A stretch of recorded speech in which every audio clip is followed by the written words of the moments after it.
प्रिय छात्रों नमस्कार। मैं अंजनी कुमार शुक्ला आज आपके बीच में कक्षा 12 में पढ़ाए जाने वाले हिंदी में जो संस्कृत दिग्दर्शिका उसका जो प्रथमा पाठा है भोजस्य औदार्यम यानी राजा भोज की उदारता। बड़े उदार हैं, बड़े दानी हैं, उन्हीं की दान का वर्णन है इस भोजस्य औदार्यम में। आइए हम लोग उसका अध्ययन करते हैं। भोजस्वैदार्यम्। ततः कदाचित् द्वारपाल आगत्य महाराजं भोजं प्राह देव कौपीनावशेषो विद्वान् द्वारि वर्तते इति।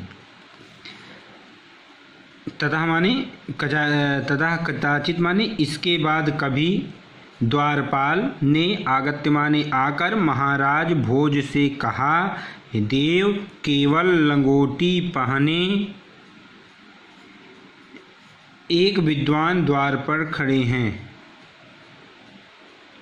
राजा प्रवेशय इति, राजा बोले प्रवेश कराओ। ततः प्रविष्टः सः कवि भोजमावलोक्य अद्य मे दारिद्र्यनाशो भविष्यतीति मत्वा दुष्टो हर्षाश्रुणि मुमोच। तब प्रवेश होकर उस कवि ने भोज को देखकर सोचा आज मेरी दरिद्रता का नाश हो जाएगा। यह मानकर वह हर्षात यानी प्रसन्न हो खुशी से आंसू बहाए। हर्षा अश्रुणि मुमोच आंसू बहाए।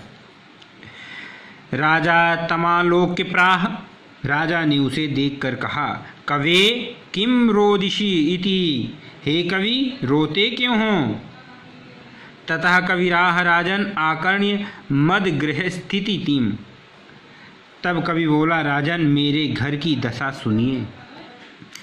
अये लजानुंचैः पथि वचन्मा कर्मणि गृहिणी शिशो कर्णो यत्नात् सुपिहितवती दीनवदना मयि क्षीणोपाये यद् कृता दृशा वस्त्रुबहुले तदन्तः शल्यं मे त्वमसि पुनरुद्धृतमुचिताः।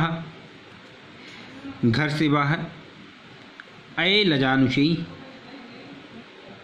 लाज धन उच्चैः है ना, तुम यानी बहुत जोर जोर की आवाज़ करती हुई रास्ते पर ऊंचे स्वर में अरे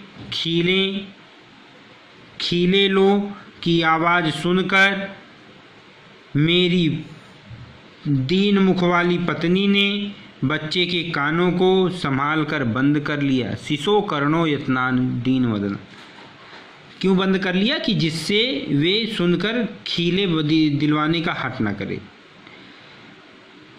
मई और मुझ क्षीणोपाय यदकृष्ण दृशा वस्त्रु बहुले, मुझ दरिद्र पर जो आंसुओं की भरी दृष्टि डाली तो तदंत शल्यम में वह मेरे हृदय में कांटे की तरह, शल्य माने कांटे, तुमसे पुनरुद्धृतमुचितः कांटे की तरह गड़ गई जिसे निकालने में आप ही समर्थ हैं। राजा शिव इति उदीरयन् प्रत्यक्षरं लक्ष्यं दत्त्वा प्राह त्वरितं गच्छ गेहं त्वद्गृहिणी खिन्ना वर्तते। राजा ने शिव शिव शिव कहते हुए प्रत्येक अक्षर पर लाख मुद्राएं देकर कहा, त्वरित गच्छ गेहं, शीघ्र ही अपने घर जाओ, तुम्हारी पत्नी दुखी है। अन्यदा भोजा श्री महेश्वरम नमितुम शिवालयम भक्ष गच्छत। दूसरे दिन भोज श्री महेश्वर भगवान शंकर जी को नमस्कार करने के लिए शिव मंदिर में गए। तदा कोऽपि ब्राह्मणः राजानं शिव सन्निधौ प्राह देव। तब किसी ब्राह्मण ने शिव के समीप राजा से कहा, शिव का आधा भाग दानव बैरी विष्णु ने और आधा पार्वती ने ले लिया है।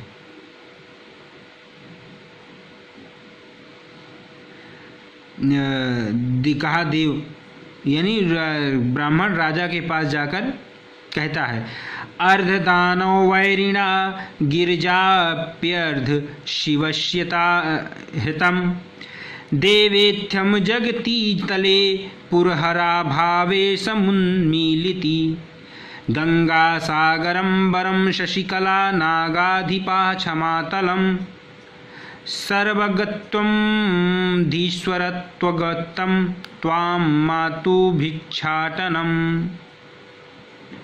अब देखिए, दानव वैरी, अर्ध माने आधा, यानी दानव के वैरी शिव का आधा भाग भगवान विष्णु ने और आधा भाग पार्वती ने ले लिया। हे राजन, देवेथम जगती तले, हे राजन, इस प्रकार पृथ्वी तल पर शिव का अभाव दिखाने लगा। गंगा सागर अंबरम शशिकला, गंगा सागर में चंद्रकला आकाश में, गंगा सागर में और चंद्रमा आकाश में, और नागाधिपा क्षमातलम शेषनाग रसातल में, ये सर्वज्ञता और सर्वज्ञत्वम अधीश्वरत्वम, सर्वज्ञता और अधीश्वरता आप में आ गई है।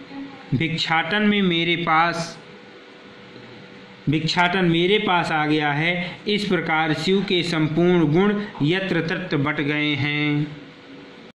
राजा तुष्टः तस्मै प्रत्यक्षरं लक्ष्यं ददौ अन्यदा समुपस्थितां सीता प्राह देवी प्रभातं वर्णय इति सीता प्राह।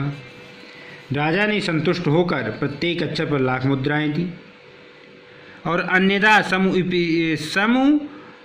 समुपस्थिताम, यानी दूसरे दिन राजा ने अपने समीप उपस्थित सीता नामक कवित्री से कहा, देवी प्रभात का वर्णन करो। तब सीता प्राह, सीता ने कहा, विरल विरिलाः स्थूलास्ताराः कलाविव सज्जनाः मनियो मुनेः सर्वत्रयो प्रसन्नं भुन्नभः अपसरित चाध्वान्तं चित्तात् सतामिव दुर्जनः व्रजति च निशाक्षिप्रं लक्ष्मीरुन्दमिनामिव।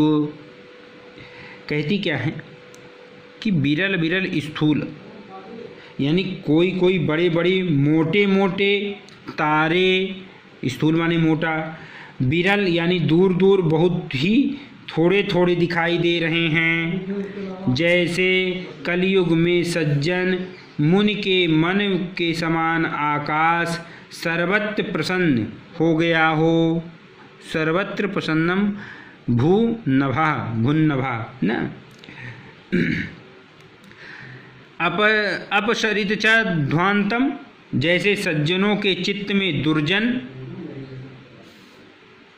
यानी दूर होते हैं, दुर्जन दूर होते हैं, वैसे ही अंधकार दूर हो रहा है। उस रात्रि उद्योगहीनों की लक्ष्मी की तरह तेजी से भागी जा रही है, अर्थात आलसी पुरुष के धन के भांति निशा यानी रात्रि शीघ्र समाप्त हो रही है। राजा तस्यै लक्ष्यं दत्त्वा कालिदासं प्राह सखे त्वमपि प्रभातं वर्णय इति ततः कालिदासः प्राह। फिर राजा ने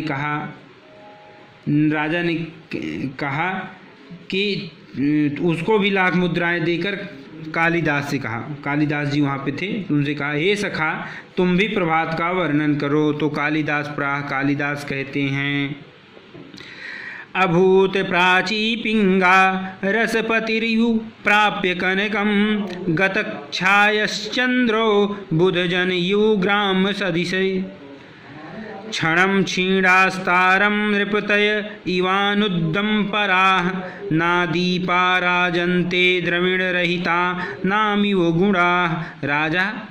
राजाति तुष्टः तस्मै प्रत्यक्षरं लक्ष्यं ददौ। यहाँ कबीरदास जी कहते प्राची माने होते पूर्व दिशा, तो पूर्व दिशा में कनक माने सोना, तो सुवर्ण को, सोने को प्राप्त कर पारे की भांति पीली हो गई रसपति और गतक्षयश्चंद्रो, और गंवारों की सभा में विद्वज्जन की तरह चंद्रमा कांतिहीन हो गया। क्षणम क्षीणा, जो ग्राम्य सदिशम है ना गंवार, अनुद्यमी राजाओं की तरह तारे क्षण भर में क्षीण हो गए।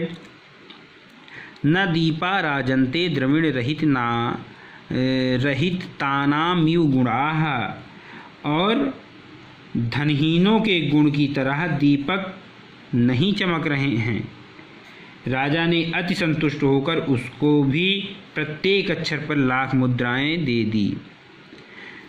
प्रिय छात्रों, अब हम अगले वीडियो के साथ फिर मिलते हैं। तब तक के लिए नमस्कार।